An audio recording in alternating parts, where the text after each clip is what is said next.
Welcome to the latest installment to the Run to Daylight stream. I'm your host, Todd Burrows, and I am joined by old friend Dan Williamson at Overhyped Sleeper. And we are going to go through some of the key moves and landing spots and how the field has reacted to these changes, or whether we are buying or selling at the new ADP. You can check out Dan's work at Player Profiler. Dan is one of the sharpest guys in the game, and as mentioned, an old friend. And I am very, very glad to be talking to Dan again. I also want to say that most of the ADP we're going to discuss is the current ADP on the FFPC. And speaking of the FFPC is where you need to play fantasy football this season. No salary caps, no DFS, no new formats to learn, just the pure drafting fun that you've loved for years. The FFPC is home to not one, but two never too early best ball contests.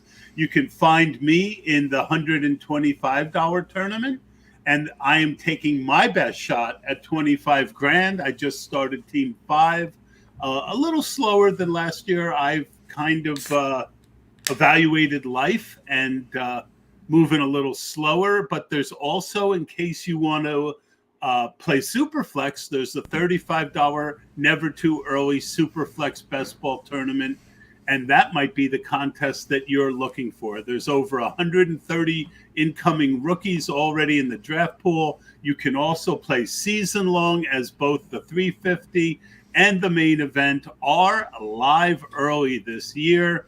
And now it is my great pleasure to introduce once again to the Run to Daylight show, Mr. Dan Williamson. Dan, how you been? And what have you been doing these days? Yeah, thanks for having me on, Todd. This brings me back to my roots. You were the very first person who had me on a podcast many years ago. I don't know if you remember that or not. That you were the first, but I do. I used to take so much pleasure in finding guys like you because I was looking for guests, right? I could get yep, some of the big names when I started, but I said, screw it. There's a lot of guys who are just as smart as the big names, and I would just invite them on, and you became a quite a regular. yeah. So if anybody doesn't like what I'm doing, you have Todd to blame. It was not my fault. All He my made fault. me. Yeah. He made All me my come fault. on. But It's all yeah, my fault. I really appreciate you. Just Dan inviting and me my on and letting me ex-wife, talk. Dan and my ex-wife, Uh oh. I mean, it's all my fault. Wouldn't you know? Yeah, but thank you for having me on, Todd. I'm really excited about joining you again here, and yeah, the FFPC is a ton of fun. I've been doing both of the tournaments, both the Superflex and the regular tournament. So we can certainly talk about both of those ADPs, what's going on, strategies, all that kind of stuff. But yeah, I've probably got, I don't know, probably 8 or 9 apiece done already. I've never done Superflex. It's hard enough for me to just play half PPR and then go to full PPR. I just, I find that I'm a more finely tuned instrument when I stay closer to home. But I'm happy for you to share your thoughts on Superflex as we go through these. Okay. Yep. Definitely. In the end, it's really not that much different. It's just the quarterbacks get pushed up. So just kind of getting comfortable where the quarterbacks are going, and then everything else is kind of, everybody's still kind of falling in the same order. It's just they're pushed down the board a little bit by the quarterbacks. So it once you get used to it, it's really very easy to do. But I get where you're coming from. It's like you get your mind in a certain place. It's hard to switch I back and would forth. love to do some $35. I mean, I spent 20 grand on fantasy football each of the last 2 years. One year I won 9K, and last year I lost 7K. So it's nerve wracking to have that much money in play, especially post divorce. With the cushion gone. But I might have to try it, Dan. I just might have to try it. So what we're going to do is we're going to go pretty much by team is the way I kind of thought that we would do it. I'll mention the key people there. If there's any other under the radar guys on that team you want to hit on, Dan, always feel free talk about whatever you want. This is as casual a show as it gets. And I would be remiss, Dan, if I didn't start in the NFC North with your Minnesota Vikings. A very, very interesting off season. And the big thing is that I won't say they let Kirk Cousins go, because I think they were actively trying to get him. And I think ultimately Kirk Cousins wanted to move on. But you have kind of been in limbo over the last 5-7 years with Kirk Cousins, where you've been good enough to compete for the playoffs, but realistically, you never felt like the Vikings were a Super Bowl winning team. And now you have Sam Darnold, and with the trade, a possibility of getting that quarterback of the future. What are your thoughts on losing Kirk Cousins? And do you have a hope and a dream with those 2 first-round picks? Yeah, so, excuse me. I think it was time for Kirk and the Vikings to part ways. And I think he was a little bit sad about leaving Minnesota. Minnesota was a little bit sad about letting him go, but I think probably both sides are going to be better off, because, he's really getting airdropped into a situation in Atlanta that was much closer to the situation he got dropped into in Minnesota, where we thought he might be the key to a title. And getting to a Super Bowl, let alone winning it, is hard. So, it's hard to drop it all on his plate that it didn't happen. But, I think the Vikings are in a better place, because right now they need to do some major work to their roster to get competitive with 3 up-and-coming teams in our division, with Chicago, Green Bay, and Detroit, all looking markedly better. So I think they're going about it the right way. With Sam Darnold, I think he's going to be the placeholder. Maybe he'll start for a few games, maybe not. But, the Vikings definitely look like they're trading up. They're probably not going to get into either the 101 or 102, because, of course, both of those teams just traded off their backup quarterback, Chicago and Washington. So I think we're going to see them end up in the 103 or 104 and picking up either J.J. McCarthy or Jaden Daniels or Drake May, kind of whoever's left. So I think that's going to be who ends up starting. I love Aaron Jones to the Vikings. I think that's a great move. I think he's going to fit the offense really well. He's a good pass protector. He's going to be great out of the backfield as a receiver. He's a very good runner. He's going to take a lot of the pressure off of Ty Chandler. So love the Aaron Jones move. I think that makes a lot of sense for him. I guess the question for you, Todd, is how far do you think you're going to be taking Justin Jefferson down your draft board? I mean, he was kind of pretty much the 102, 103. How far down are you going with him with no Kirk Cousins there anymore? Yeah, so, he was a mix-in guy for me. My early strategy, Dan, and I'd love to get your thoughts on it, is that there's a huge drop-off to me after the top 3 running backs. And we saw the power of Christian McCaffrey last year. So I certainly am not against Justin Jefferson or Jamar Chase. I do think it's a knock on him. I think also having just Addison there is a knock. But I don't think we're going to see Hawkinson for a good part of the year, especially as a true third option. So I am not letting, if I was only doing one team, I would take Justin Jefferson and Jamar Chase, and I would flip a coin and probably hope that it landed on Jamar. But Breece Hall right after them. But I have reached for Breece and Bijan ahead of both of those guys, because I really feel there's a big drop-off, and I like building some hero teams with those top 3 running backs. Your thoughts on that? Oh, and I do want to say, Aaron Jones' ADP has not gone up, while Josh Jacobs has. And that makes very little sense to me, because I think Aaron Jones has the potential in this offense to be better than he ever was in Green Bay. Yeah, I 100% agree with that. I mean, basically the only thing you're worried about with Aaron Jones at this point is his age. But, when you think about it, he's been fairly lightly used throughout his time in Green Bay. So, he doesn't have as much tread worn off the tires as some. And I'm with you on those top three running backs. I think that's a smart way to start. If you got McCaffrey, Breece Hall, or Bijan Robinson on your team, I think that puts you off to a very good start and lets you really focus on wide receivers for a while. And you did mention T.J. Hawkinson too.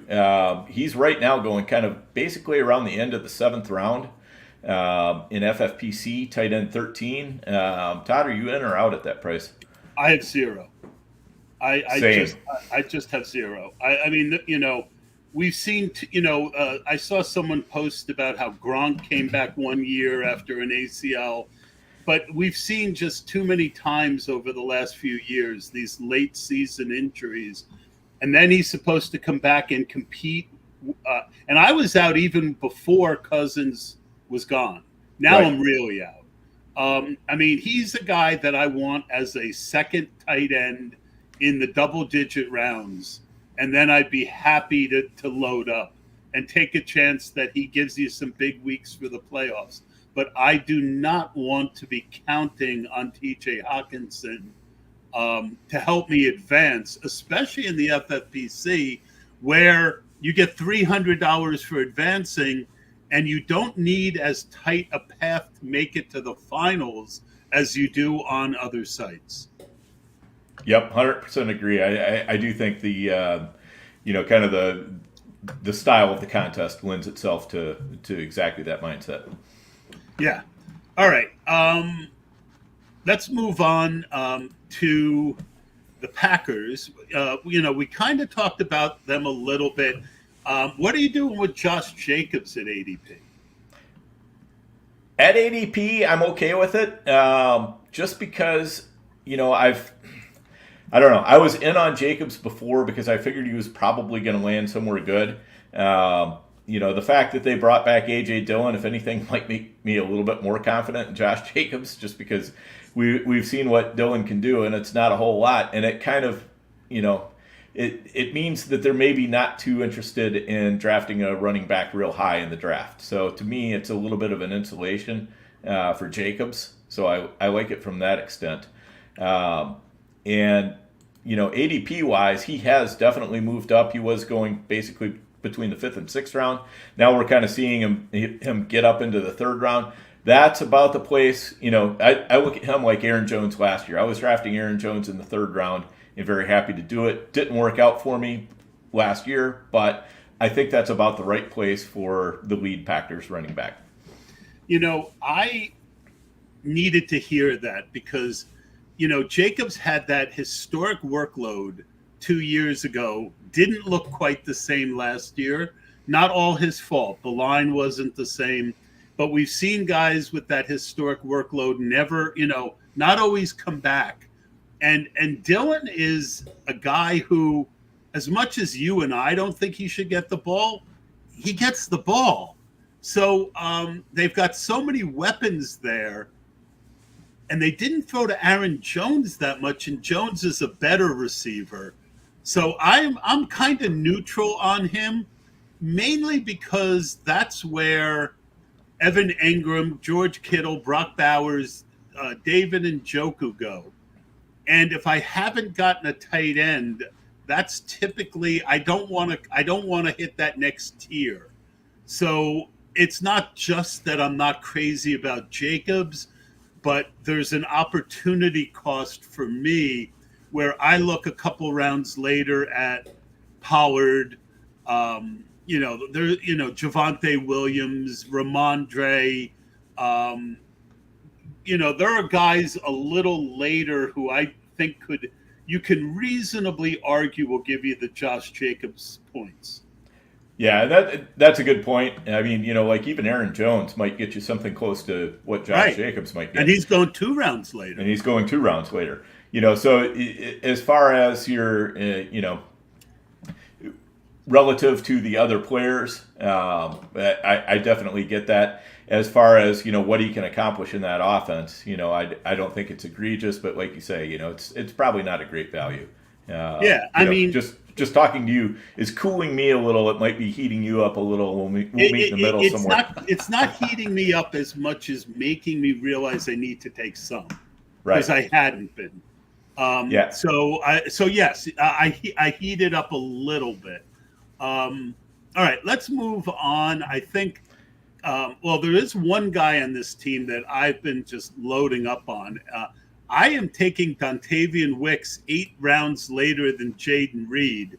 Am I missing something with Jaden Reed's ADP? No, I don't think you are. I mean, I think there's a lot of exuberance around his ADP, shall we say, just because of the fact that he did so well last year. But also, Christian Watson was out a lot last year, and that definitely had something And his to do with it. splits with Watson were significantly different. Right. Right, exactly. And the way this offense has kind of mutated late in the season too. Last year, it sort of became they'll throw to whoever's open, so it became a lot tougher. If we were talking about managed leagues, I would be very much more hesitant to grab Green Bay players than I have been in best ball, where I know that, hey, I can grab Dontavian Wicks, and if he gives me 5 weeks, I'm going to be pretty happy with it. If Jaden Reed only gives me 5 weeks, I'm not going to be happy with that at all. And I definitely don't want to be trying to figure out which week to start Dontavian Wicks, which week to start Christian Watson, which week to start Jaden Reed, and then Romeo Doubs, and then the tight ends. And they've got 2 good tight ends. I mean, right. I'm out on Doubs. I've been out on Reed. I've got a good bit of Wicks, and I've been taking a decent amount of Musgrave. I think Kraft is still going to be part of it, but I think Musgrave has that skill set, and I think he's going to be the TD guy. I could be wrong though. Let's move over to a team that you just have to, tip their cap to for what they did last year. But I only have one real question: Jahmyr Gibbs, first round. Your thoughts? That's enthusiastic. I get it. I'm not going to be completely out on him just because, as you've said many times on the show, Todd, it hurts more to be out on guys in the first round than to, say I'm going to totally fade somebody, and then you end up, that person ends up going off, and then you're screwed. Even if they don't do well, you want to at least have some. So that's kind of where I'm at with Gibbs. I certainly have the 3 guys above him that I'm much more confident in. And I kind of wish that Gibbs would kind of drop into the early second round. I don't think it's going to happen, but even in the late first, I'm still going to be mixing in some shares here and there just because I think you need to. Agreed. He has that 50-point upside week that you might have to have. And I think I talked about this with Neil Orfield last week. I think when you take Achane or Gibbs, you have to build the rest of the top half of that draft with a lot more floor than you normally would. Now, as I mentioned last week, you want both floor and ceiling from your first and second round picks. If you're giving up floor as you are with Gibbs and Achane, then I'm going to lean a little safer, maybe a little more interested in a Keenan Allen in the third or fourth, that guy who's going to get you the 5-6 catches every week, than I am another home run hitting guy like Gibbs or Achane. Thoughts there? Yeah, I mostly agree. I think Gibbs, probably has a little bit safer floor than maybe what we're giving him credit for. Last year he was very hit and miss, but I think as he kind of matures in the offense, the floor is going to creep up a little bit. But I agree.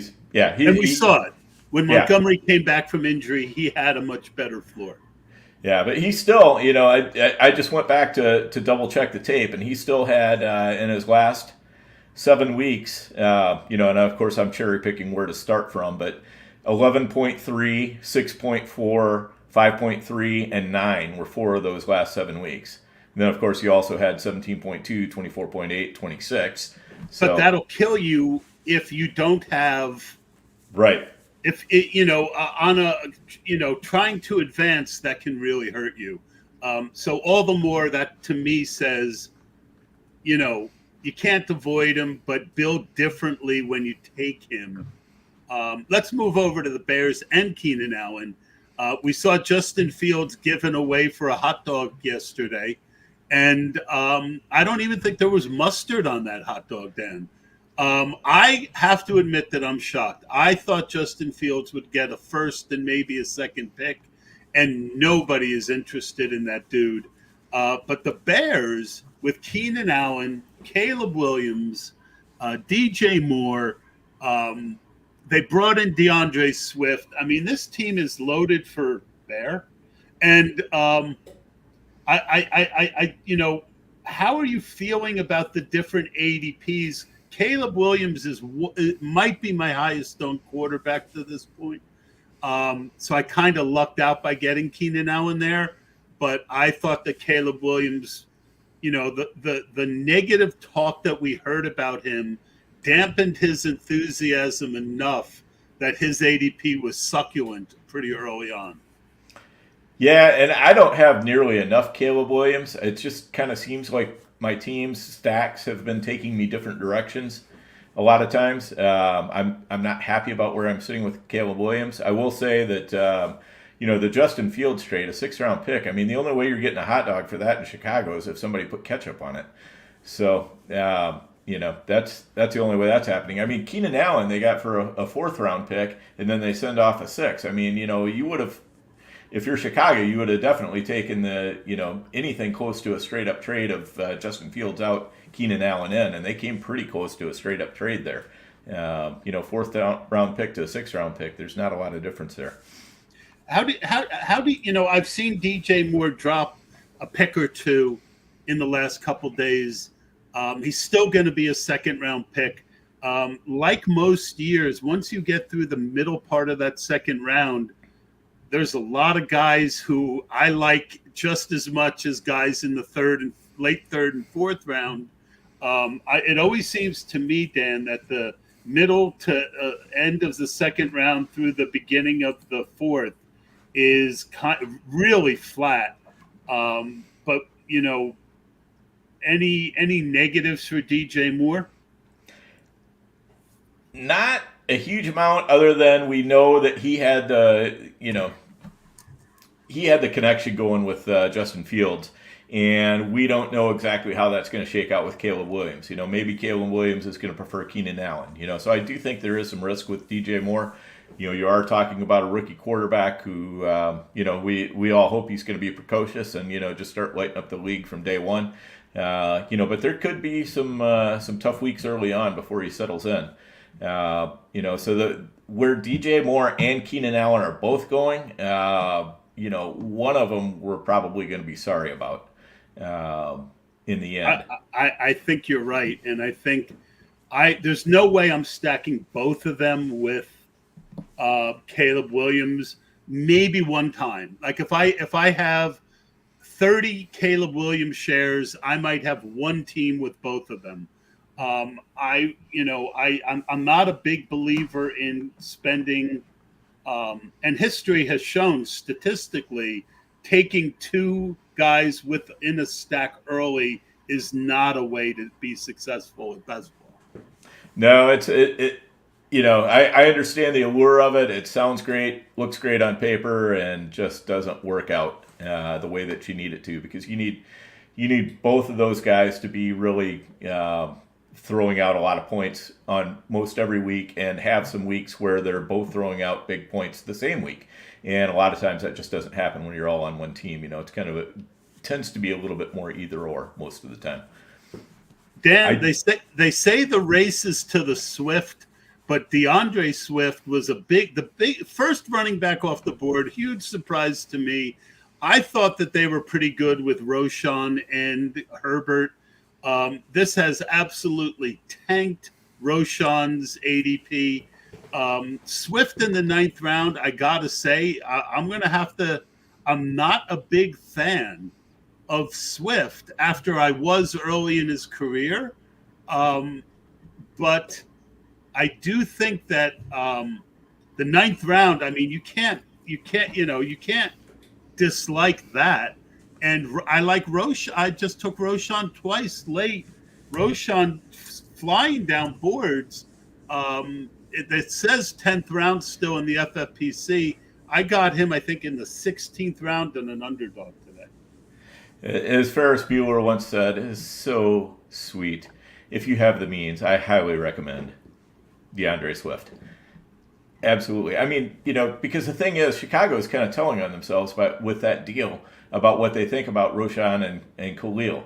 And even last year, when Roshan was almost the only game in town, they still were not using him to rush the ball very much. They were using him as a receiver, but they weren't using him to rush the ball very much. So that tells me right there, they don't think he's, a 3-down back or anything like that. And that's what I think they wanted, was to have a guy who they can have in there on all 3 downs if they need to, and then use the other guys to, give them a blow in certain situations. And they're set up really nice because they've got Khalil Herbert, who can, give them a blow on early downs and, obvious running situations and so forth, and Roshan, who can give them a blow on passing downs. But I think Swift, with what they paid him, and what he's shown us as far as, like in Philadelphia, really the only thing missing was the touchdowns, right? For the most, yeah, exactly. And I don't think we're going to see that in Chicago. So I really like the landing spot. I really like the talent on Swift. I think this might be where things kind of all come together. It's wild to me because the NFC Central, you've got Swift, who used to be on the Lions, now on the Bears. You've got Aaron Jones, who used to be on the Packers, now on the Vikings, and then you've got Swift, who used to be on the Lions. Yeah, and then you've got Demont, who used to be on the Lions, and now he's on or used to be on the Bears, and now he's on the Lions. So you've got all these running backs, just a big mix master. So it's kind of fun to watch that, and honestly, I think with ADP included, Swift is probably my favorite of all of them. Yeah, I haven't taken him yet, and I think maybe once or twice. That's why we always did these shows, Dan. It's why we always did these shows, to fill in the gaps of what we're missing. And I'm with you. I think that as I was just even talking about it to set you up for the question, I'm like, 9th round Swift. They just paid all this money for him. Saw this in my Steam and figured it was probably worth a listen.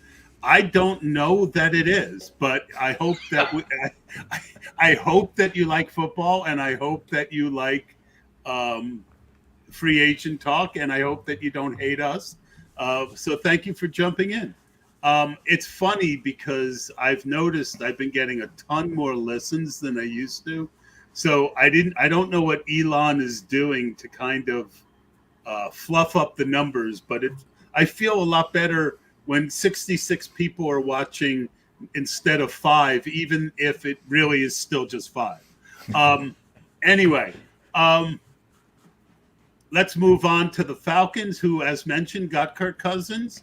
That's rocketed Drake London up boards. I like London, and I'm glad I had a nice portfolio of him where he was, because, part of being good at best ball, Dan, is figuring what might happen before it does.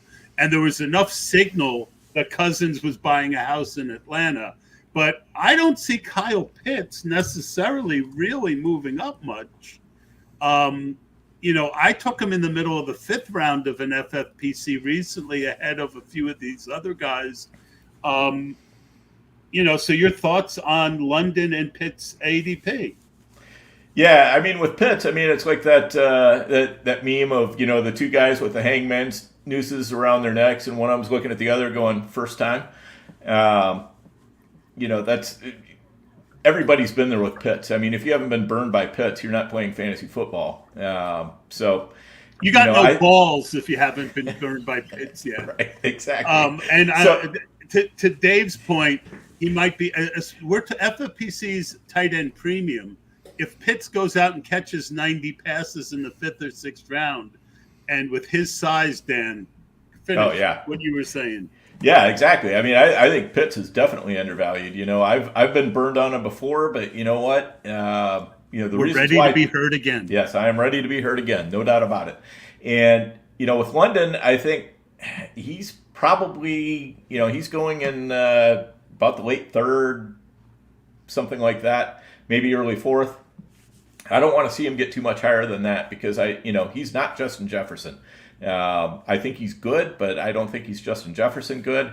I think this team is going to be, running a little bit differently. So, I like London. I'm definitely going to have some. I'm not going to be hugely overweight, though, if he starts creeping up into the early third or late second. I think I'm going to be looking to, just kind of fuzz out my exposures a little bit there. Yeah. Like I said, I'm glad I got a decent amount of London early. He's gonna move into already on Underdog. He is in that middle third round, and again, I hate it, but then I hate everyone's ADP in that area. So my instinct would be, it's really hard, Dan, when you're used to getting someone here, and then all of a sudden now they're over here, and and it's hard to pay up. But I think I still will be mixing him in. All right. And the thing is, as you said earlier, you want to skate to where the puck is going, not to where the puck is. And that's what we got to be doing ADP wise. Is you always want to be, especially in these early best balls. The time has passed from before free agency, but you want to be, early on, you want to be thinking about which free agents might get cut loose, where might free agents land, all that kind of stuff, and be incorporating that into your best balls from, January 15th on, or whenever you started playing best ball. Now we got to start figuring out where are the rookies likely to land and what is that going to do, and skate to where that puck is going. Well, that's always, I've been really pretty darn good with rookie tape. And I think there's certain guys who people have gotten wrong. And so I'm going to get an opportunity to see if I'm right again. The other guy on the Falcons, Dan, I'm interested in your thoughts are, Darnell Mooney has been really, really hit or miss, right? And, it's easy to blame Fields, but where do he's started to rise. Where do you kind of say, all right, enough? Third option, on a really fourth option, because Bijan should be in the passing game a lot too. Yeah, but in a way he's gonna carry a specific role in here. I felt a little bit better before Rondale Moore came in, but see, the thing is, Mooney can play outside, and when he had his best season with Chicago, and not that I expect him to get 140 targets like he did in 2021, those days are gone. But he can play outside. He was playing outside then. I see him playing outside again, especially with the Rondale Moore ad. So you're looking at a guy who's really kind of almost going to be in like the Jordan Addison role, if you want to put a Viking spin on it. Now I don't expect him to get 10 touchdowns like Addison did last year, but I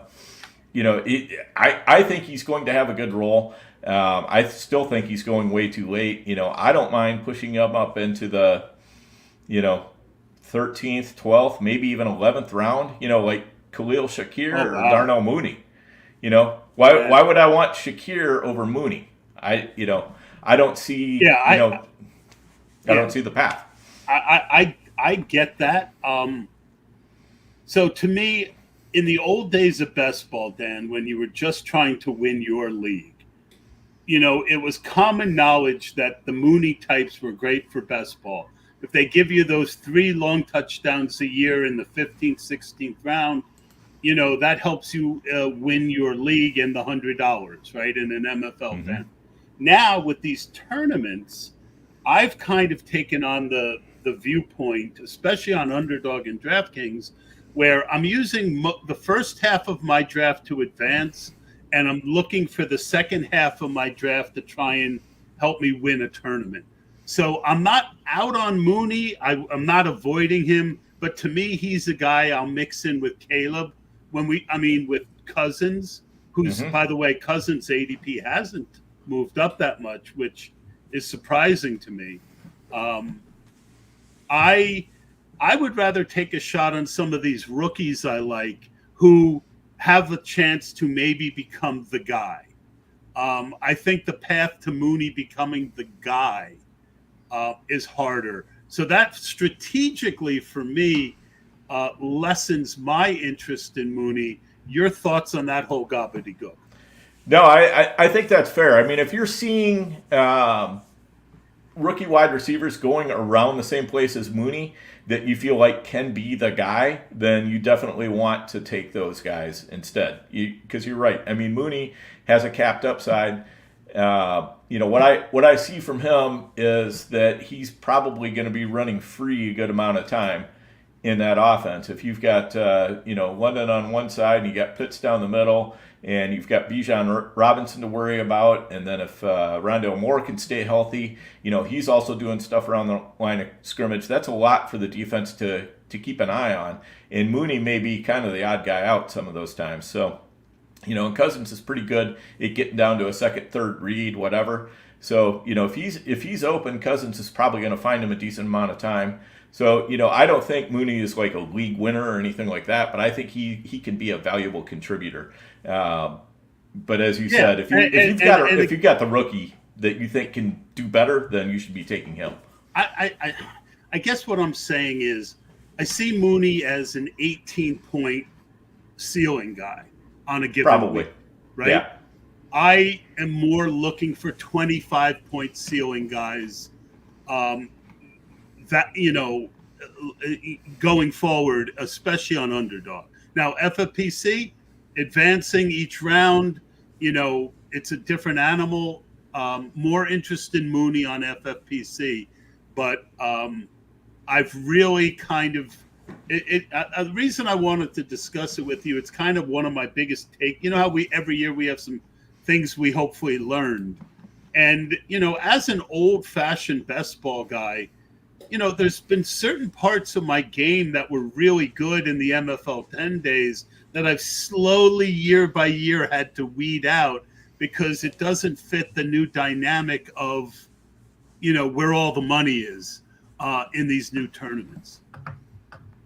Yep, that totally makes sense, and that's kind of the battle that all of us who've been around on the since the MFL 10 days, we kind of fight that battle a little bit. And, I still enter a fair number of standalone best balls on FFPC anyway. Those I like those $250 ones. They have a nice payout. So yeah, you still do a lot of the old fashioned, the traditional best balls. And you know what? There's nothing wrong with that if that's I remember one year I crushed MFL 10s and I won like $1,000 or $2,000, over what I put in. I just, these tournaments are just too damn alluring to me, Dan. What was I going to say? Okay, so let's move on. Let's move on to the Panthers. So Deontay Johnson was traded over. Sneaky, cheap stack, Dan, as a second or third stack on your best ball teams, or just not something you're too interested in? No, I'm in on that. I like Deontay Johnson there. He needed to get out of Pittsburgh. He was not happy there. Hopefully he'll be happy with the Panthers. But, if you got Deontay Johnson, that's going to take a lot of the wind out of the sails of Adam Thielen. So to me, him moving over there, I didn't have any Thielen to start with because I fully expected that they were going to be adding a lot of weapons, and hopefully some that were, had a little bit more juice than what Thielen did. What Thielen did was all volume-based. And if anybody's going to get a volume-based role in that offense, I think it's probably going to be Deontay Johnson. So I like him pretty well. Well, I just did a draft. Let me see if I can pull it up and share it. It hasn't been working for some reason. All right, so let me try it this way. I thought this was a pretty interesting draft, Dan. All right. This is an underdog I did today.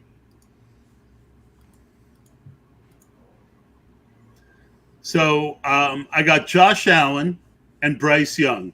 I normally take 3 quarterbacks in a 20 rounder, but I just went 2. Got that Bijan in the first, and then 6.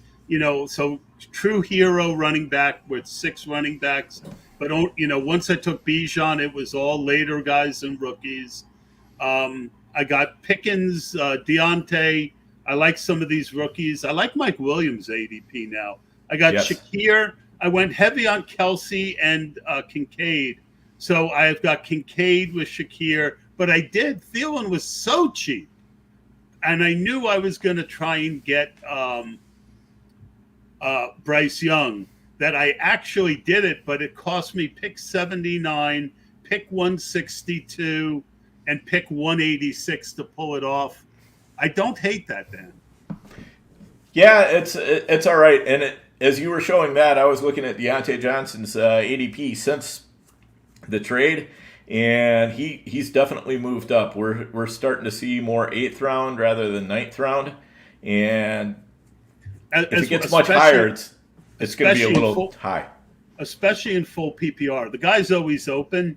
Mm-hmm. And I was on Stroud, not Bryce Young. But Bryce Young, the things that he does well, Deontay Johnson is going to help him a lot with. Right. Being open. Bryce Young is hitting a guy quickly before the pass rush gets in his face and blocks his vision. Anyway, let's move up to my Giants.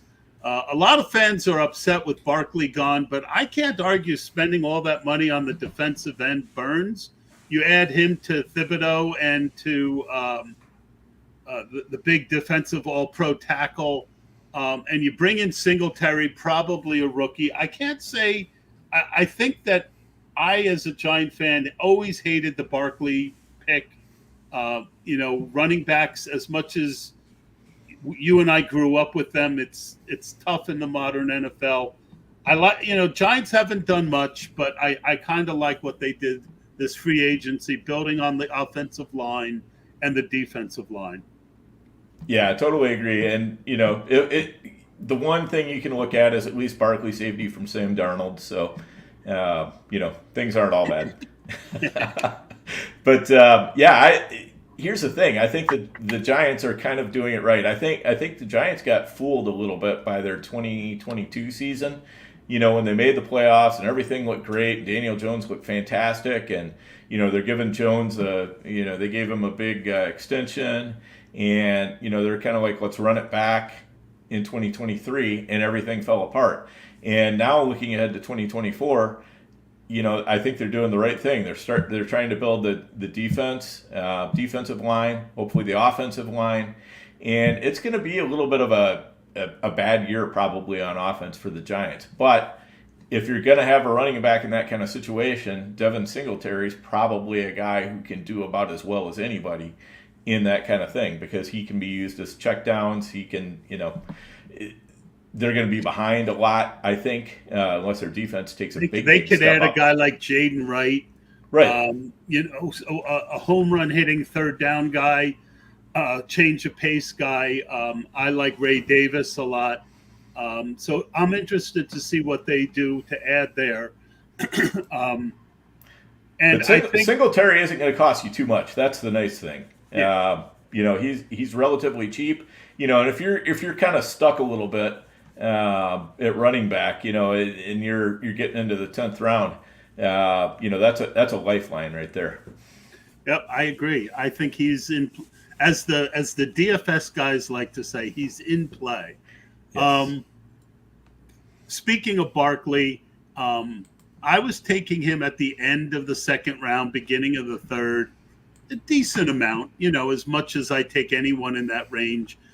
As much because there wasn't anyone I really like in that range, as I've mentioned 4 times.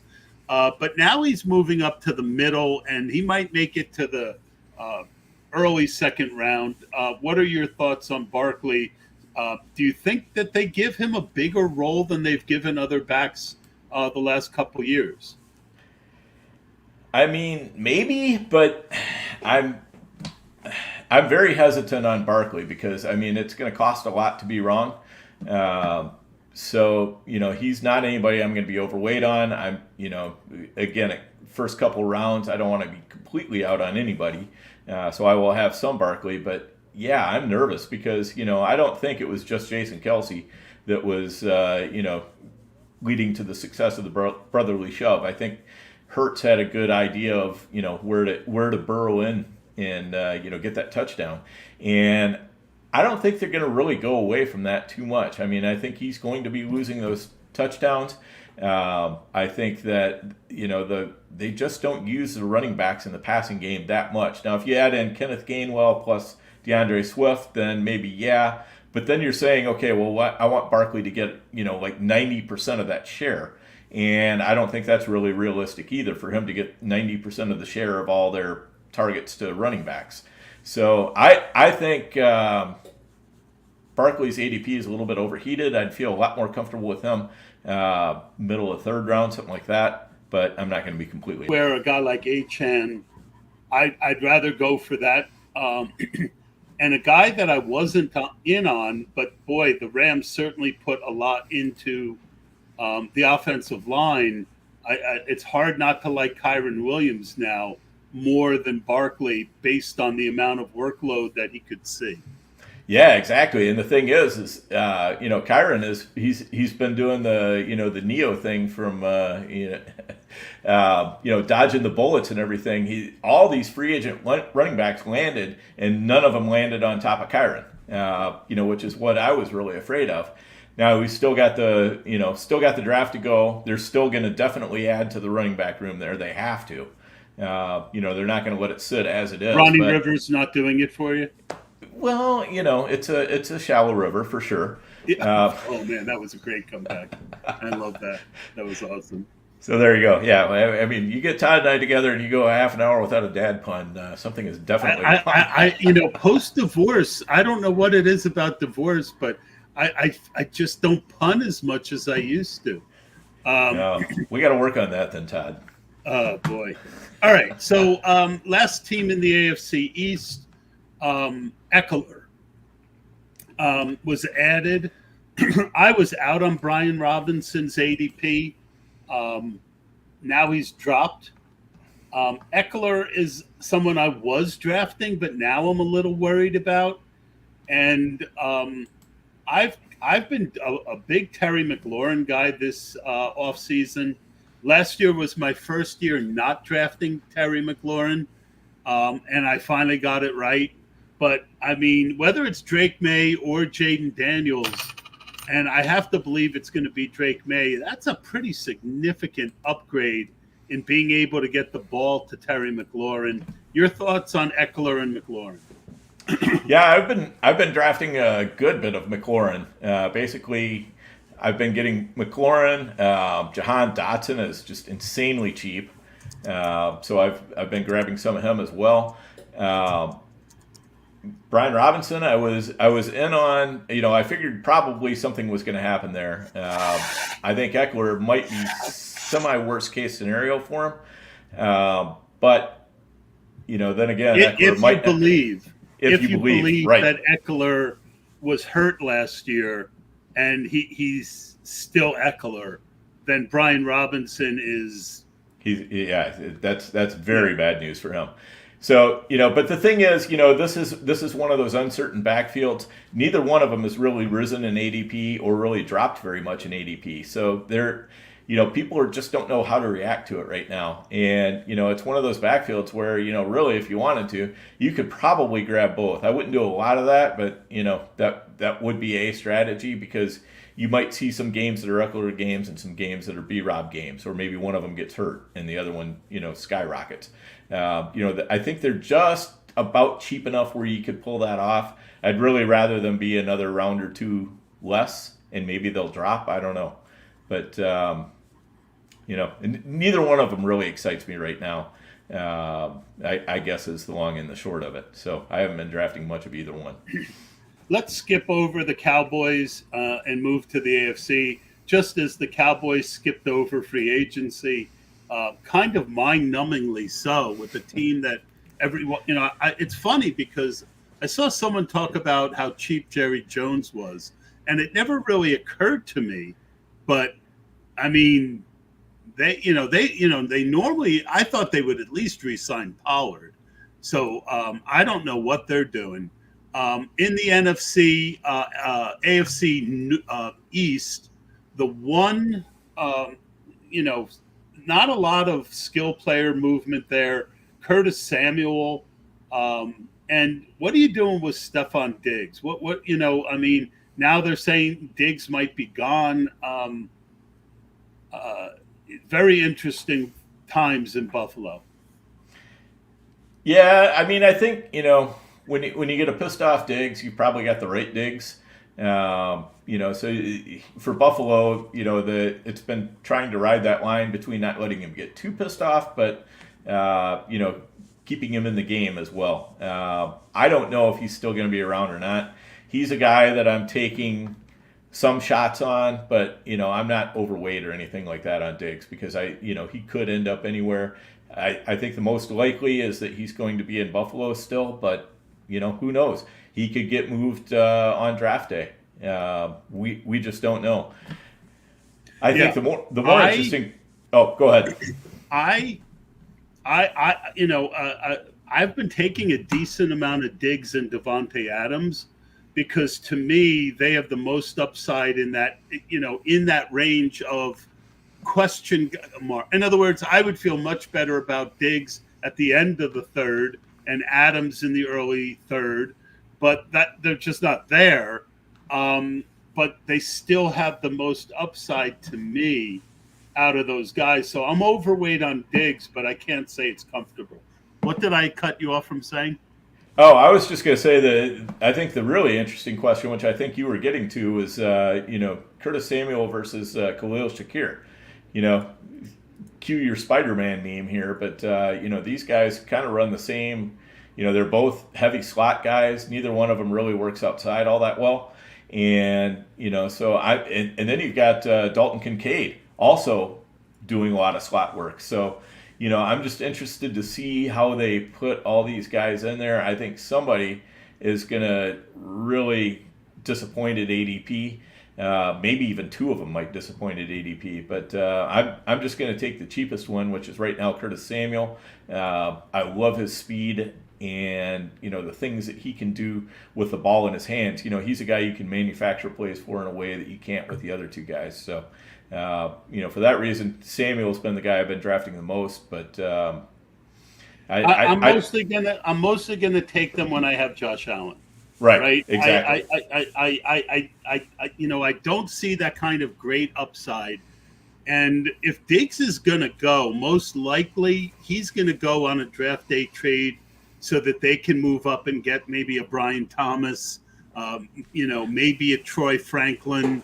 I doubt that they'll have enough to go get someone like Malik Neighbors.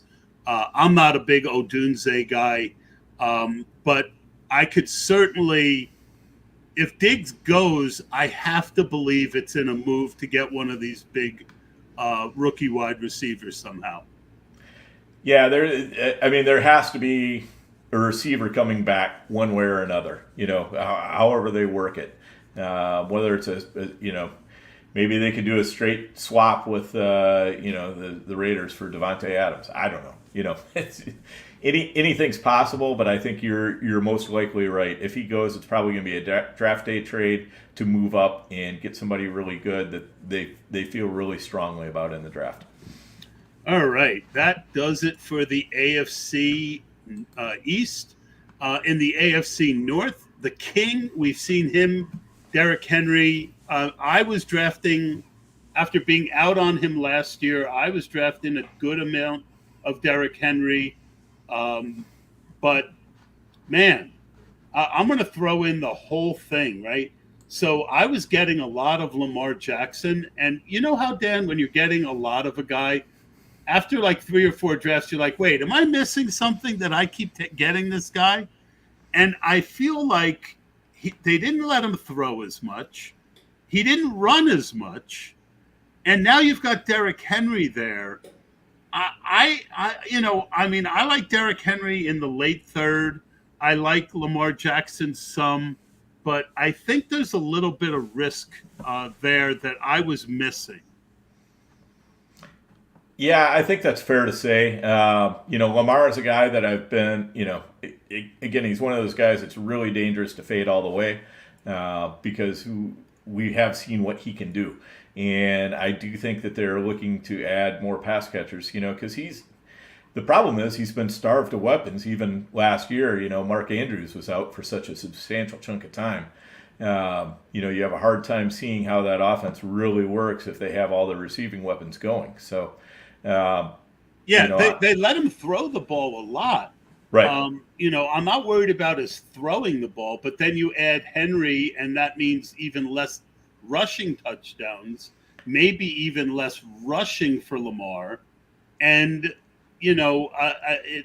but it could make him more effective, too. It could, absolutely could. It could make the whole offense more effective.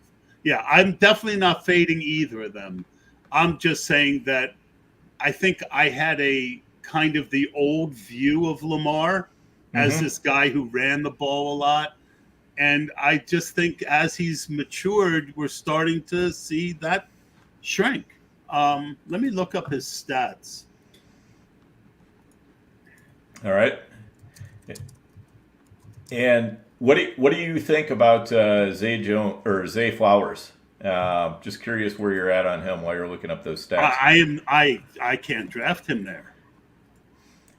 I'm still okay with it. Again, I'm not going to be overweight or anything like that, but I'm still taking some shots there just because I think he will improve as a second-year player. They just throw it to him so short. Right. So Lamar rushing, let's just look. Rushing yards per game. All right, so 2019, 80 yards a game, then 67, then 64, then 64, and then last year 51.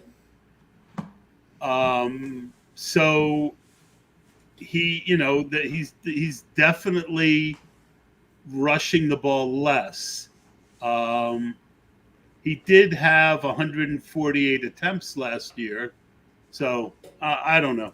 Maybe I'm just.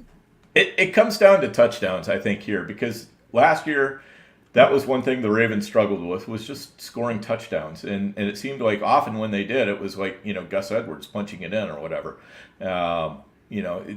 Edwards had a silly amount of touchdowns, which is why I worry a little bit less about Derrick Henry coming in, because I think there will be some natural regression on the amount of running back scores there will be. And, I'm sure Henry will get the lion's share of them, but, I don't know. Again, I just have a hard time being totally out on Lamar just for those reasons. Yeah, I'm not out. Yeah. I'm just saying I'm not as in as I. You've dialed it back. Yeah, I'm dialing it back. Yeah, that's fair. Yeah, and I don't know, what am I missing with Zay Flowers? Let me look up. Let me look up his on FantasyMojo.com. Let me look up his points last year. If you're not a fan of, if you play on the FFPC, you absolutely need Fantasy Mojo. Fantasy Mojo. No doubt about it. I've been referring to it constantly as we've been doing this podcast. And the thing is, he only had 2 games over 20 points last year. Now, could that increase? But it's hard when you're getting the ball at the line of scrimmage half of your catches. I don't know. I feel like I can get his points later. Right. He's more of a stacker with Lamar than he is anything else. I mean, I have a hard time. Yeah, I've stacked him with Lamar a couple times. I've stacked Lamar with Mark Andrews a couple times, and I've gone naked Lamar a couple times. I mean, it's just, Lamar is one of those guys that you can either stack or not because you're counting on there's going to be enough rushing production that it might not matter nearly as much. Yep. All right. Well, something for me to think about there. The Bengals right now, T. Higgins is still there. Zach Moss in, Joe Mixon out, and Mike Gesicki in. I've always kind of drafted Mike Gesicki because he's a spike week guy. and the last 2 years he hasn't spiked. He like he did early in Miami.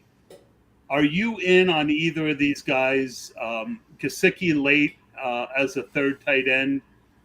We've seen huge games at times from Bengal tight ends when everyone is covering the wideouts. And do you think, are you on Moss? Are you on Chase Brown? Where are you at with this backfield? Yeah, so Gesicki, I'm mostly out on him. I mean, the price is cheap enough, and I'm sure I'll pick up a few shares here and there as we go along. But I think there's still a very decent chance that he could end up, like if Brock Bowers lasts till Cincinnati's pick, I think it's curtains for Gesicki right there. And they did sign back Tanner Hudson, who, while he was very, very unexciting, not great for best ball, all that kind of stuff, he's probably going to get just enough action to really kill Gesicki's value as well. So I just have a hard time with Gesicki, given what he's put out the last couple. We've only seen him in one offense do really well, and then that's it. So I haven't been big on him. I think Chase Brown and Zach Moss, they're both going in the 9th round now. So, that is a place where, if I have a chance to take them both and lock up the Cincinnati backfield, I would definitely do that. That's a very, very productive backfield. And, so I'm not too worried about it. If I only get one of them, I'm still going to be very happy with that. But I'm probably a little bit more in on Chase Brown than most people. I'm probably a little bit less in on Zach Moss than most people, because I think Chase Brown has more juice, and I think that's probably going to show through as the year goes on. Yeah, I was drafting a decent amount of Zach Moss for all the wrong reasons. I wrongly assumed he'd be back with the Colts, and I was taking a lot of Taylor early, so I thought it was nice leverage on my Taylor shares. But I won the lottery that he ended up as possible starting back. Chase Brown, I started drafting a lot of him right out of the gate based on what he showed at the end of the year. In the screen game, the explosive guy. They seem to know how to use him. Then I was out on him for a while because some blurb was like, why are you drafting Chase Brown when these guys are going later? And I was like, that's true. But now I'm back in on Chase Brown. So I think Chase Brown is the kind of guy who could give you really good weeks in best ball. And there's a chance that he ends up being the main guy. So I agree with you that this is a team that I would stack up, Dan. I think putting these two guys together at cost, you could have a usable guy almost every week. And in best ball, you don't have to pick which week the guy goes off. So I like that call a lot. Let's move over to the Steelers. It's hard for me to draft Russell Wilson with Fields behind him. I mean, I'm a Fields slut, so I'm, if he drops into the 15th, 16th round, I'm going to take some Fields. I think, but I've started with Deontay gone. I'm taking some Pickens, boy. How would you feel about Pickens, Todd, if he does exactly what he did last year, this year, but with like 3 more touchdowns? Would you feel like you got a good value on it? I'd have to look. So why don't you tell me what you're thinking? See, what I'm thinking here is that Arthur Smith has had A.J. Brown and he's had Drake London at wide receiver for 4 of the 5 years he's been in position to call plays or run the offense. In that time, the most targets that anybody's gotten is 117. Pickens was at like 110 last year.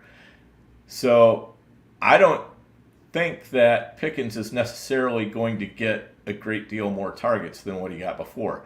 The question is, can he be more efficient with a Russell Wilson than he was with a Kenny Pickett. I mean, given the fact that Kenny Pickett was totally allergic to, throwing touchdown passes, I think there's, some equity to be gained on the touchdowns, but I just don't see that he's going to get a lot on the catches or yards than what he had before. I mean, he showed to me flashes of being able to do more than what people thought of him, right? This downfield guy. Right. But that being said, nobody, Russell Wilson has been one of the best downfield touchdown, long passing guys. So, I mean, Pickens is not that expensive still. Where's his ADP? Let me look. Yeah, he is. He's going in the 6th round, basically, since the Deontay Johnson trade. And he's going. I'm not going to take him ahead of McLaurin, but the next 3, JSN, Godwin, and Hopkins, I'm fine with Pickens there, definitely. I think you're probably right, and he's probably limited though. Yeah, you see, and the thing is, I don't really tend to go for too many wide receivers in this range. A lot of times I'm hitting a quarterback, I'm hitting a running back, maybe a tight end, and so it's kind of like what we were talking about earlier. The opportunity cost of Pickens just kind of scares me off him a little bit.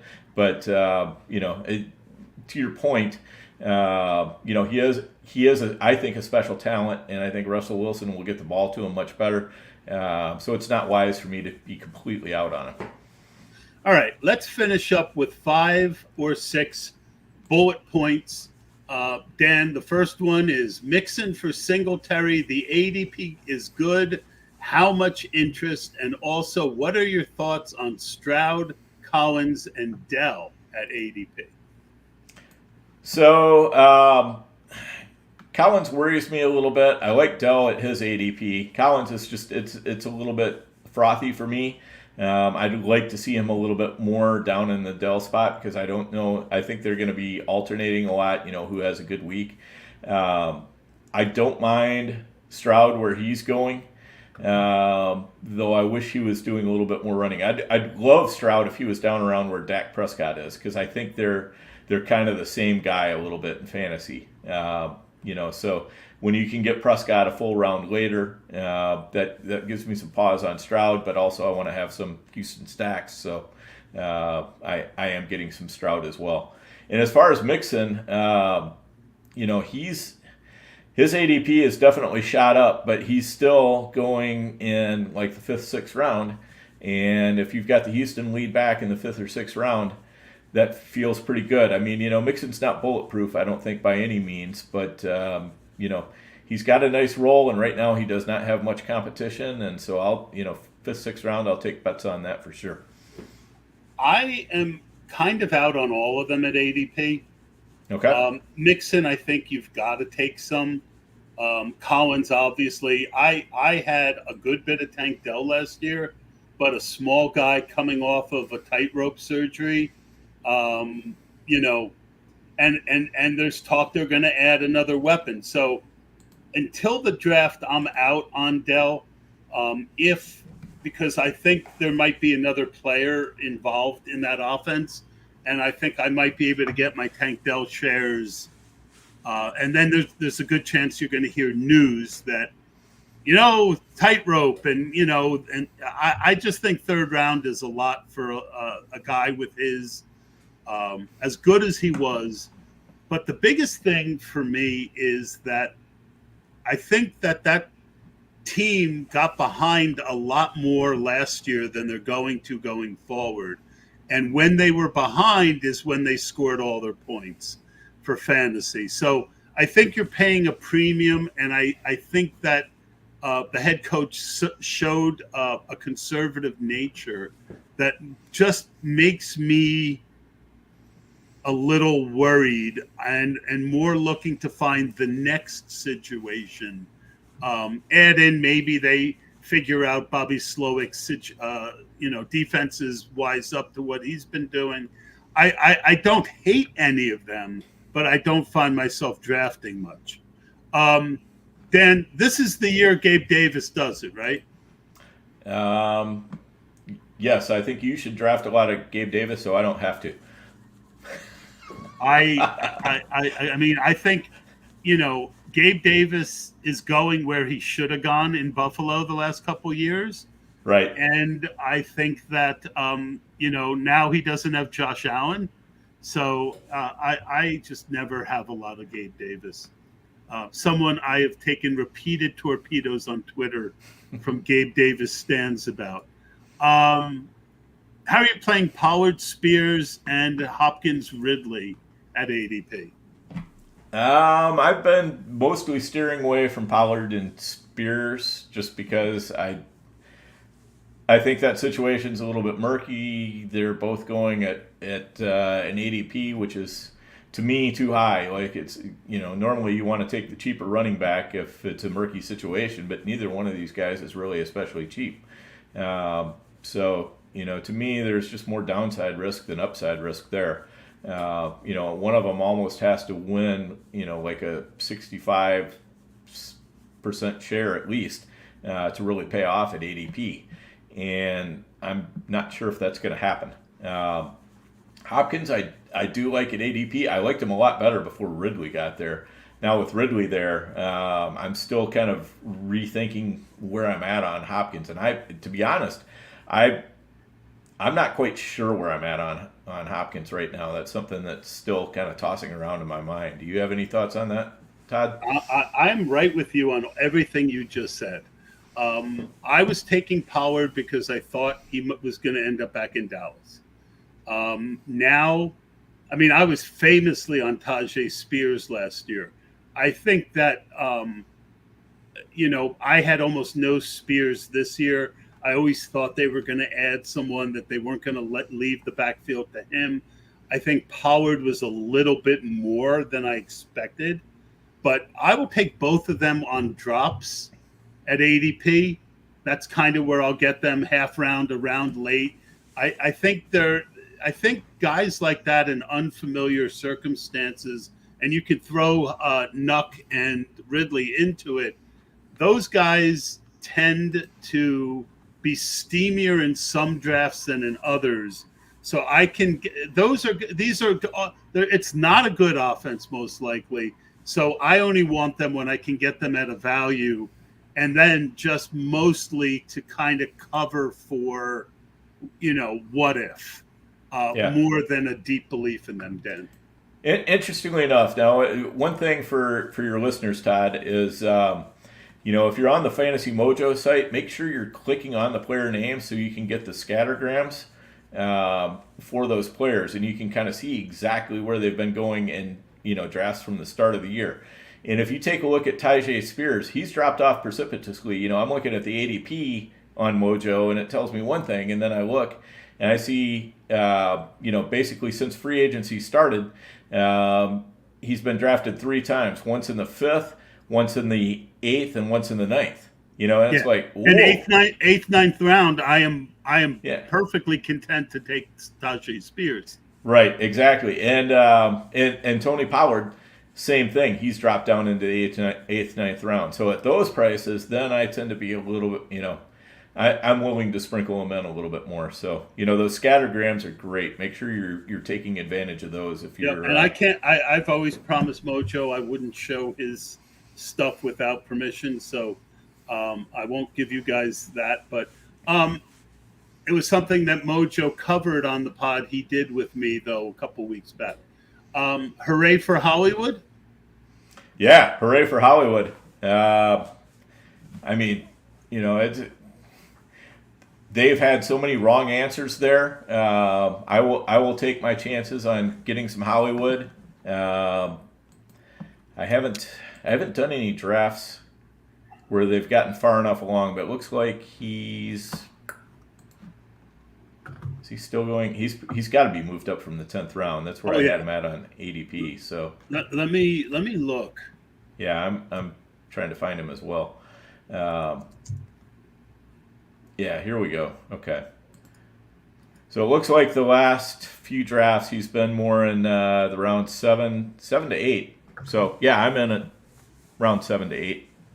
Yeah, I I have been just getting a ton of Travis Kelce on underdog.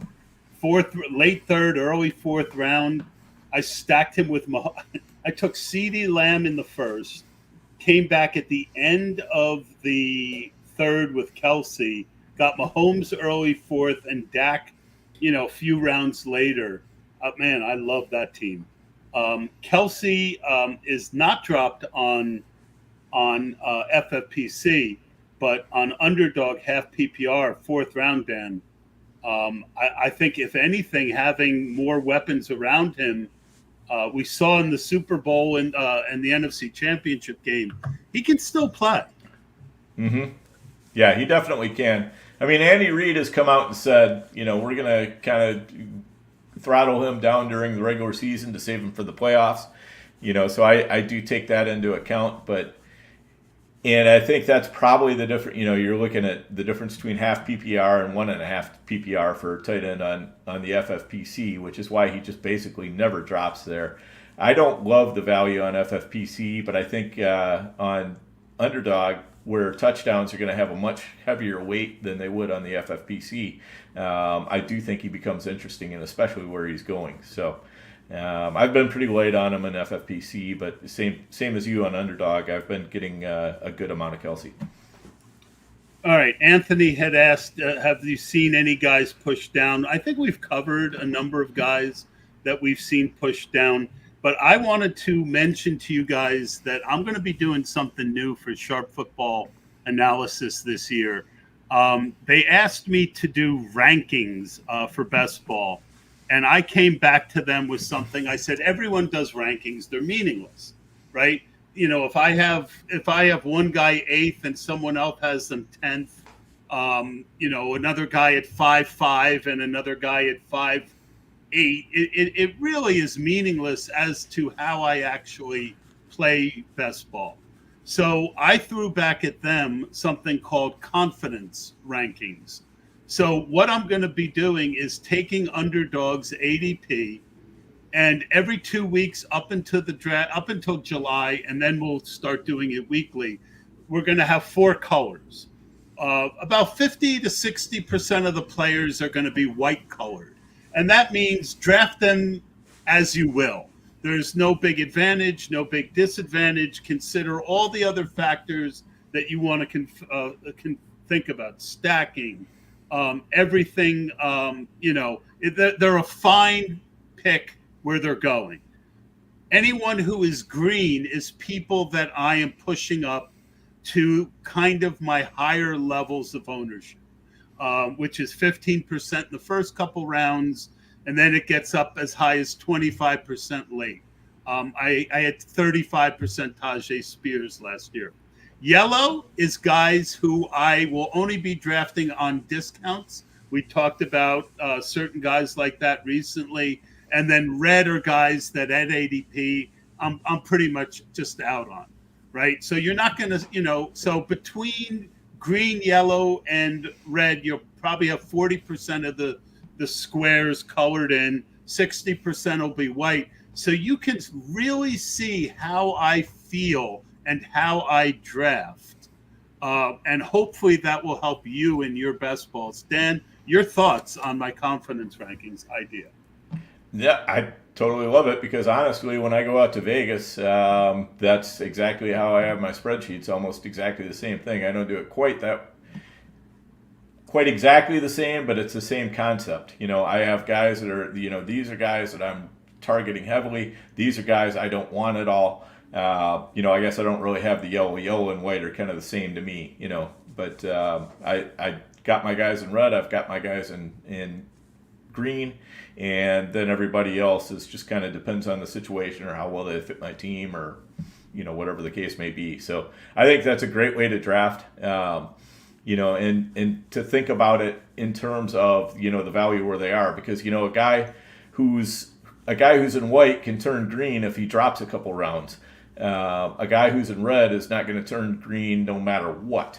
So, well, I mean, he could if he drops 7 rounds, but maybe. But I'll give you a Hubbard on this one. David Hubbard. He says if he's a bad pick at this ADP, he's probably a bad pick at any ADP. I just want to give people. I don't want someone looking at my rankings and saying, "Well, Todd has him at 5'4", and this other guy I'm looking at 5'8". I'm going to take the guy at 5'4" because that's who Todd has at 5'4". When one might be a wide receiver and one might be a running back, and you might already have 3 wide receivers and no running backs. Well, in that situation, I'm taking the running back, right? Because I have them in the same range. So positionally, it makes sense for me to take the running back. So that will all be covered in the article. I want you guys to start thinking like a high level best ball player when you're on the clock. So I want to thank my good friend Dan Williamson for joining me. It was everything that I thought it would be, except for not as many puns as we used to. And I hope to have you back again, Dan, in the not too distant future to do this kind of thing again, maybe post draft. Yeah, definitely. We got to get you on. Me and Bradley are doing stack hunters every week over at Player Profiler, a best ball themed show. So we're definitely going to have to get you on there as well. So we'll be talking about that after we get off of here. But thanks for having me, Todd. And I want to say how far you've come as a broadcaster in the last couple years. Definitely was something noticeable for me during the show. Congrats to really putting in time on your craft.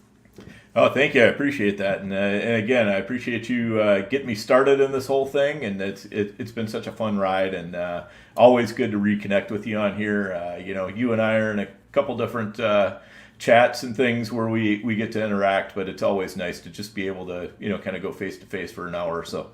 Yeah, we get to see GW's food porn on a and on a regular basis, and anyway, that's going to do it for the show. I want to thank the guys who jumped into the conversation, and I will probably see you guys next Sunday with another show. Have a good day.